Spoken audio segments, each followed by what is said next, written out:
प्यारे देशवासियों, नमस्कार।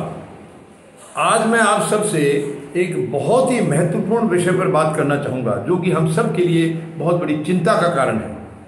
देश के अंदर जो राजनीतिक चरित्र है वो बिल्कुल गिरता जा रहा है, हर रोज गिरता जा रहा है, दिन प्रतिदिन गिरता जा रहा है।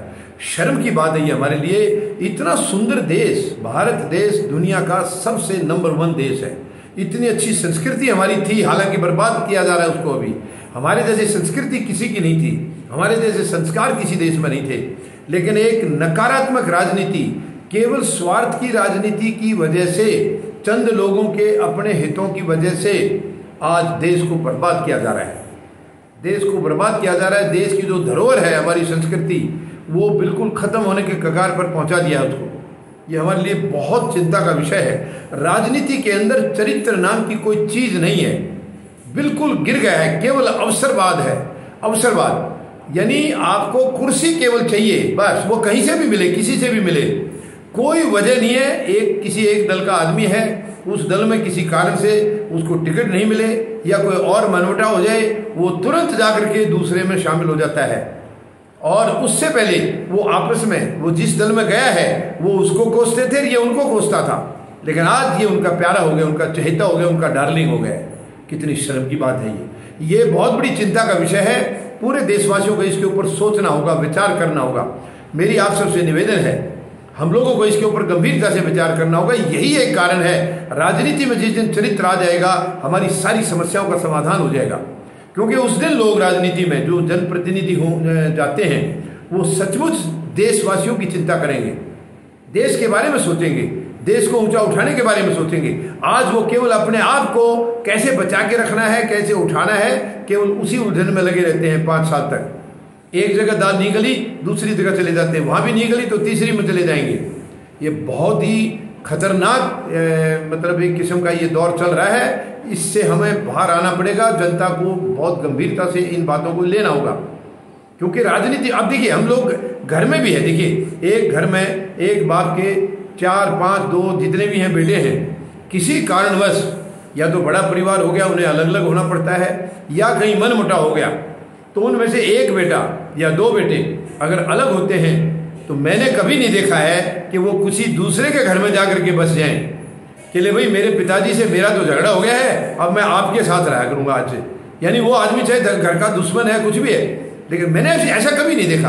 हाँ, पिता के साथ उसकी कोई अनबन हो रही है या भाइयों के साथ अनबन है, तो वो अपना अलग घर बसाएगा, किसी दूसरे के घर में जाके नहीं रहेगा। मैंने तो ऐसा कभी सुना नहीं है, दुनिया में कहीं भी नहीं ऐसा। वो जब बड़ा परिवार हो जाए या कोई मनमुटाव हो जाए, तो वो अपना अलग से घर बनाएगा, अलग घर बसा लेता है, वो किसी दूसरे के बसे हुए घर में नहीं जाता है। लेकिन यहाँ राजनीति में दूसरे के बसे हुए में चले जाते हैं, अपने को छोड़ के दूसरे में। कितनी शर्म की बात है। और इन लोगों को कोई शर्म नहीं है, इनकी आंखें भी नहीं झुकती हैं। समाज में अगर हम लोग ऐसा करेंगे, हमारी आंखें झुक जाएंगी, हम सामने वाले से आंखें नहीं मिला सकेंगे। ये कितनी दर्द भरी बात है। इन लोगों को जरा भी चिंता नहीं है। ये देश के ऊपर शासन कर रहे हैं, अपने आप को शासक बोलते हैं, और इतने गिरे हुए विचार हैं इनके, इतने गिरे हुए विचार हैं। एक जगह दाल नहीं गली, दूसरी जगह चला जाए। इनको कुर्सी चाहिए, केवल कुर्सी।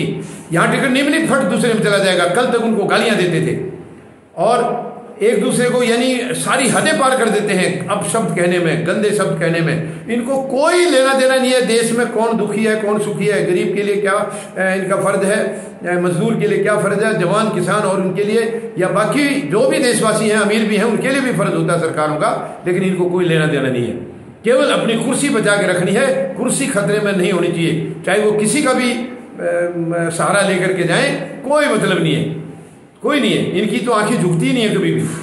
आंखें इनकी कोई अच्छा काम करेंगे तब झुकती हैं, बुरे काम में तो इनकी आंखें झुकती नहीं है, क्योंकि ये बुराई करते हैं, इन्होंने अच्छा कभी किया ही नहीं है।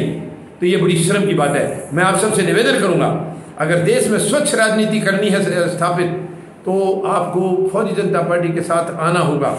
आप देख लीजिए 75 साल का इतिहास उठा करके, किसी भी दल ने आज तक स्वच्छ राजनीति की बात नहीं की है। फौजी जनता पार्टी का जन्म केवल हुआ है स्वच्छ राजनीति स्थापित करने के लिए, जिम्मेदारी की राजनीति स्थापित करने के लिए, रिलायबल राजनीति स्थापित करने के लिए। तो मेरी आप सबसे निवेदन है, आप फौजी जनता पार्टी का हिस्सा बने और महान शहीदों के सपनों के भारत का निर्माण करने में अपनी महत्वपूर्ण अपना योगदान दें, अपनी आहुति डालें। ताकि हम सीना तान के जी सकें। ये हमारे महान शहीद अपनी कुर्बानियां दे के गए थे, अंग्रेजों को भगा के गए थे। आज हमने उस देश को, भारत देश को, उनके सपनों का भारत बनाया है। ये हमारे लिए उनके प्रति इससे बड़ी कोई श्रद्धांजलि नहीं होगी। धन्यवाद। जय जवान, जय किसान, जय हिंद।